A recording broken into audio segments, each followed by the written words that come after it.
Boker Tov, good morning. We continue with our 3-minute daily dose of Torah. This week, looking at the beginning of Parshat Vayera.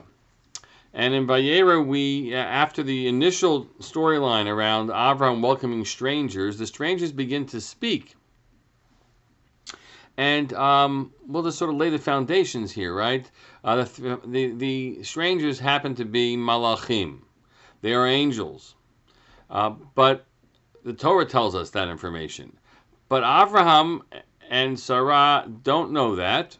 They present as humans. They've eaten, at least they mock eating, and there's faux eating that happens. Avraham gives them food, and something happens, right? And then they begin to speak, and they say the following, right? They say, "Where is Sarah?" He says she's in the tent. And then they say, when one of them speaks, Vayomer, Shov Ashuv Elecha Ka'et Chaya, I will return to you, Ka'et Chaya, like this live time, whatever, how you understand the phrase, but it means this time next year. That's how Mefarshim seem to read it. V'hinei bein l'Sarai ishtecha. And Sarah, your wife, will have a son.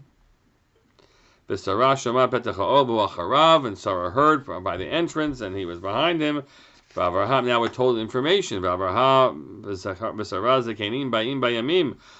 and Sarah were elderly, right? They already come into their years. Which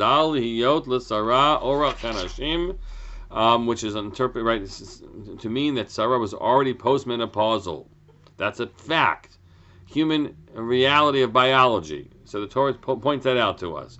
So here's an individual who you think is just a stranger person who's come in to eat with you, right? And he makes this absurd statement that your wife Sarah next year will have a baby, even though she's already an older woman and she's postmenopausal.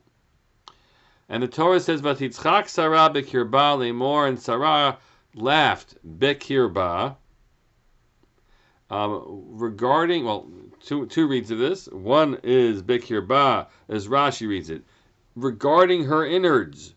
Mistakelet b'me'eha. She looked at her belly, her womb, and she said, "Could this be right? Could this once more carry a child?"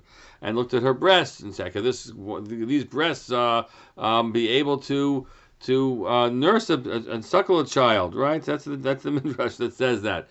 So she looked at her body and she said, "This is impossible." The other read is bekirba. This is something she kept to herself inwardly, but she laughed. She laughed about this. Lemor, saying, "Acharei v'loti hayta li edna." Is it possible that after I'm, this is already past me, that I should once more have menses? V'adoni zakein, and my husband is old as well. So we're going to just pose the question today. When you read this storyline and you hear her laugh, it's clear that this is not a physical possibility. This is nature. Who is the stranger that's come and said these things? It's not possible. And I'm not going to have it happen. I want you to think about these psukim, what you make of them. There's a harsh criticism that's going to come across here, and I want to figure out whether or not it seems to be fair or not. Tomorrow we'll pick up on this very teaching. Have a great day.